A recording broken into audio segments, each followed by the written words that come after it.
فوجد عبدا من عبادنا آتيناه رحمة من عندنا وعلمناه من لدنا علما صدق الله مولانا العظيم وبلغنا رسوله النبي الكريم الأمين ونحن على ذلك لمن الشاهدين والشاكرين. اصول پر سامعین، اس وقت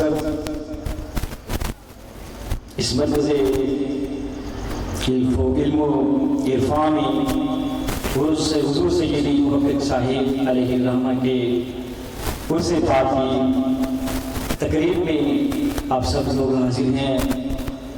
معززین علاقہ، علماء، صوفیاء کرام اور شیوخ الحدیث تشریف فرما ہیں. اللہ رب العزت جل شانہ کی بارگاہ میں دعا ہے کہ اللہ تعالیٰ میری اور آپ سب کے حاضری کو قبول و منظور فرمائے. ہو آمین. ہم اہل سنت و جماعت بزرگوں کے عرسوں میں حاضری دیتے ہیں، ان سے عقیدت و محبت رکھتے ہیں، ان کی زیارت کے لیے سفر کرتے ہیں، ان کی خدمت میں جانے کے لیے سفر کی صعوبتیں مشکلات برداشت کر کے حاضر ہوتے ہیں.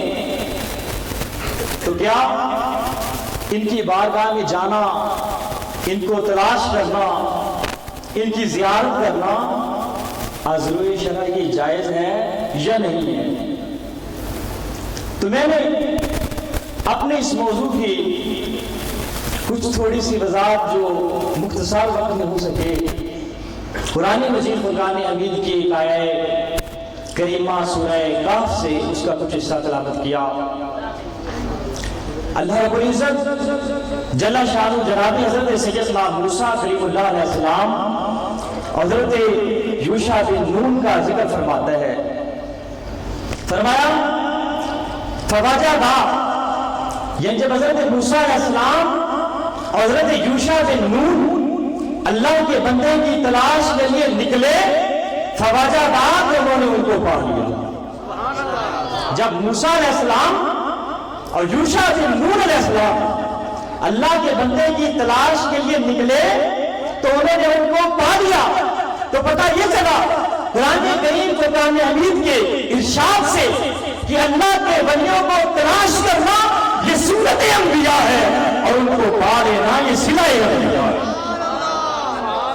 اللہ کے بندوں کی تلاش کے لیے نکلنا، سفر کرنا یہ سنت انبیاء ہے اور ان کو پا لینا یہ صلہ انبیاء ہے. اب عبادت جو ہے یہ محض روزہ رکھنے کا نام نہیں، حج اور زکوٰۃ ادا کرنے کا نام نہیں، بلکہ عبادت ایک بہت بڑا وسیع اور جامع اور ہماگیر تصور ہے کہ اگر انسان اپنی ساری زندگی نبی پاک صلی اللہ علیہ وسلم کے ارشادات، رب العالمین جل شانہ کے احکام کی پابندی کرتے ہوئے گزارتا ہے تو اس کی ساری زندگی اللہ کی عبادت بن جاتی ہے. یہ صرف اور صرف نماز اور روزہ اور حج اور زکوٰۃ میں عبادت بند نہیں بلکہ عبادت ایک بہت وسیع چیز ہے. اب اس عبادت کے وسیع سمندر میں سے ایک جز آپ کے سامنے رکھ رہا ہوں کہ عبادت اللہ رب العزت جل شانہ کے نبیوں کی سنت پر عمل کرنا یہ اللہ کی عبادت ہے. اللہ کے بندوں کی تلاش کے لیے نکلنا یہ سنت انبیاء ہے. اللہ کے بندوں کی تلاش کے لیے نکلنا یہ سنت انبیاء ہے اور انبیاء کرام کی سنت پر عمل کرنا جو شریعت محمدی میں منع نہ کر دیا گیا. انبیاء کرام کی سنت پر عمل کرنا یہ اللہ کی عبادت ہے. تو نتیجہ یہ نکلتا ہے اللہ رب العزت کے بندوں کی تلاش میں سفر کرنا یا نکلنا یہ خود اللہ کی عبادت ہے. اور میں یہ کہتا ہوں ان کی خدمت میں جانا عبادت ہے، ان کی صحبت میں بیٹھنا عبادت ہے، ان کی بارگاہ میں حاضری دینا عبادت ہے. کچھ بھی نہ کرے اور فقط صرف اور صرف اللہ کے بندوں کے چہرے کو سے کوئی یہ کہہ سکتا ہے؟ یہ کیسے ہو سکتا ہے؟ نہ انسان تسبیح پڑھے نہ تحلیل آتے ہیں کہ والدین کے چہرے کی طرف محبت بری نگاہ سے دیکھنے کے ساتھ رب العالمین مقبول حج کا ثواب عطا فرماتا ہے۔ اب پتہ چلا کہ یہ عبادت دو چیزوں میں بند نہیں، صرف کعبے کی طرف دیکھنے میں عبادت نہیں، صرف اور صرف مولا علی کے چہرے کی طرف دیکھیں تو عبادت ہے، لیکن بند نہیں اس بات میں۔ حضور علیہ الصلوۃ والسلام نے اس بات کو مزید وسیع فرما دیا۔ تو پتہ چلا عبادات میں ایک عبادت ایسی ہے کہ جو کسی کے چہرے کی طرف دیکھا جائے، کچھ بھی نہ پڑھا جائے، پھر بھی عبادت ہوتی ہے۔ سنو، پھر بھی کوئی کہہ سکتا ہے یہ عبادت تو تین چیزوں میں بند ہو گئی، یا کعبے کے ساتھ خاص ہے، یا چہرہ علی کے ساتھ خاص ہے، یا والدین کے چہرے کے ساتھ خاص ہے۔ سن لو، میرے مصطفیٰ نے بات کو اوپن کر دیا، میرے محبوب نے بات کو مطلق کر دیا، بات کو واضح فرما دیا، بات کو ظاہر فرما دیا۔ میرے نبی صحابہ کرام تشریف فرمائے مجلس میں حاضر ہیں، حضور علیہ الصلوۃ والسلام فرماتے ہیں اے میرے صحابہ حل انبئکم بخیارکم، کیا میں تمہیں یہ نہ بتا دوں کہ تم میں سے سب سے بہتر ہیں؟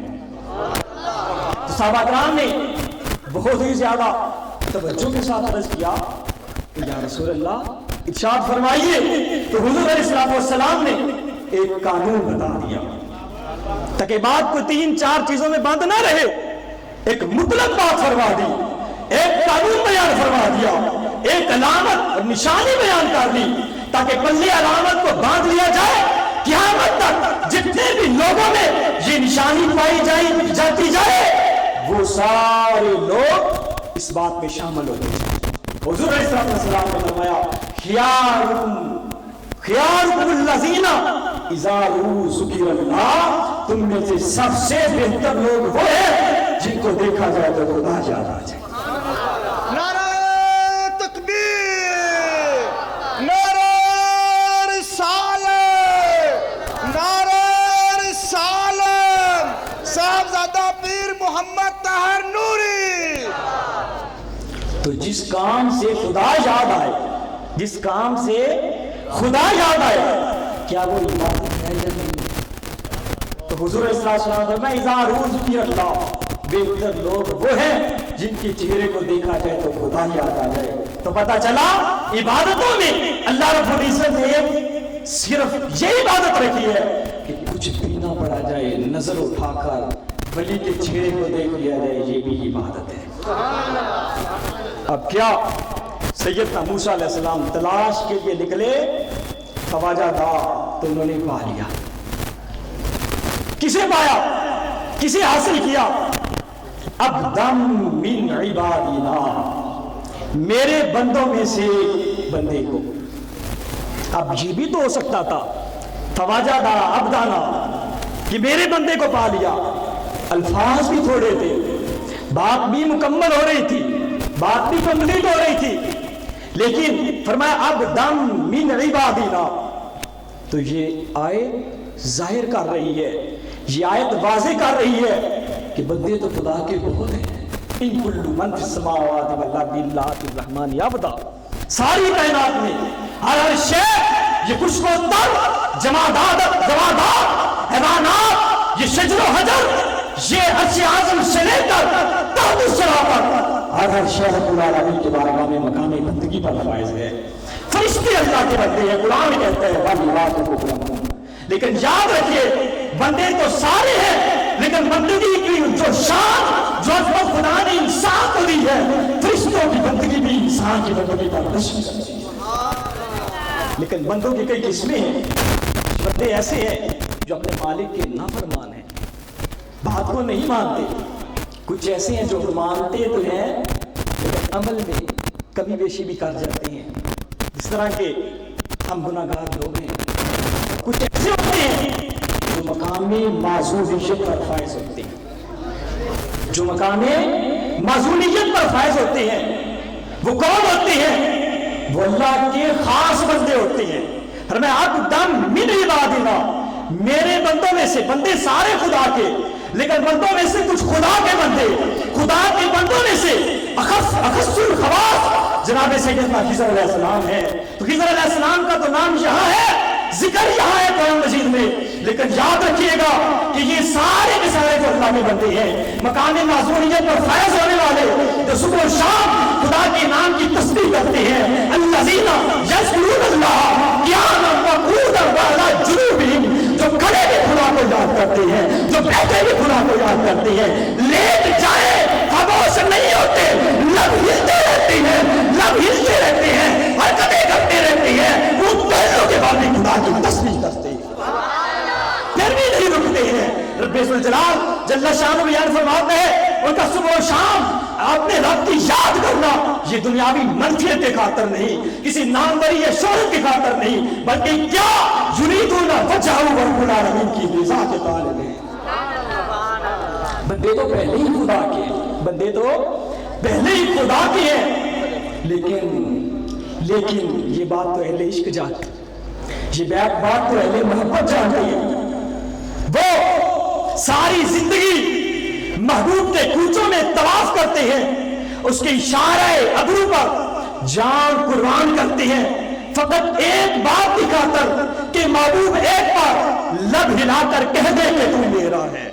جب محبوب لب ہلا کر کہہ دے کہ تو میرا ہے، ان کی زندگی کا ان کا مقصد حیات پورا ہو جاتا ہے۔ تو بندے پہلے بھی خدا کے ہیں، قربان جاتے ہیں بندوں کی پہلی بار جن کا خدا کو خود کہہ رہا ہے کہ یہ میرے ہیں، جن کا خدا خود کہہ رہا ہے کہ یہ میرے ہیں، کیوں کہہ رہا ہے کہ یہ میرے ہیں؟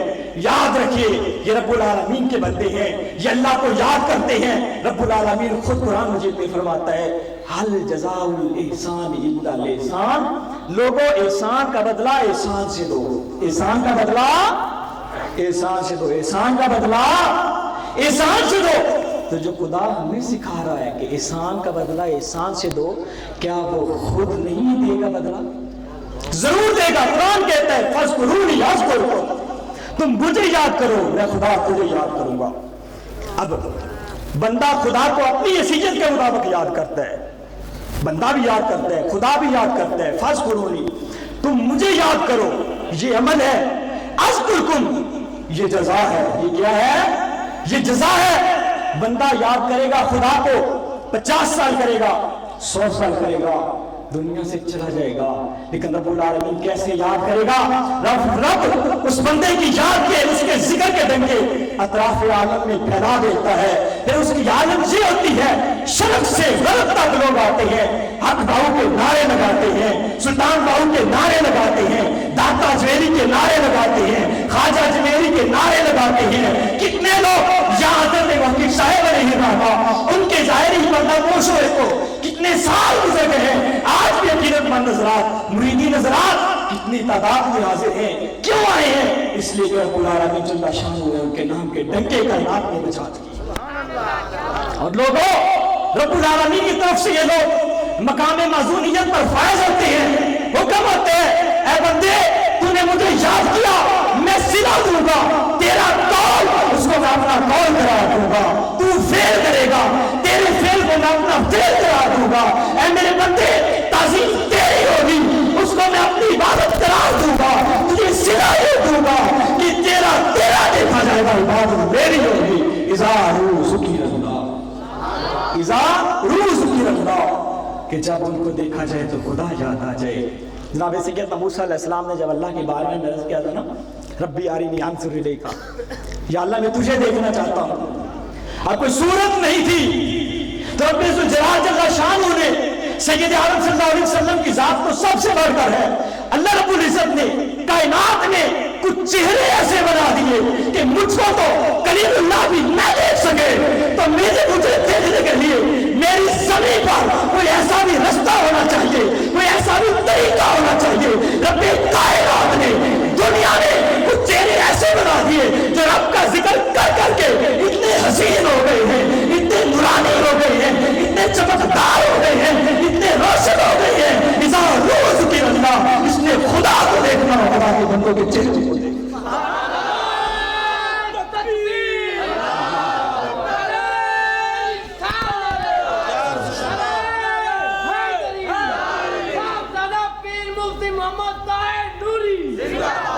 تو اللہ رب العزت جل شانہ کی بارگاہ میں دعا ہے، اللہ تعالیٰ میری اور سب کی آدمی کو قبول و منظور فرمائے.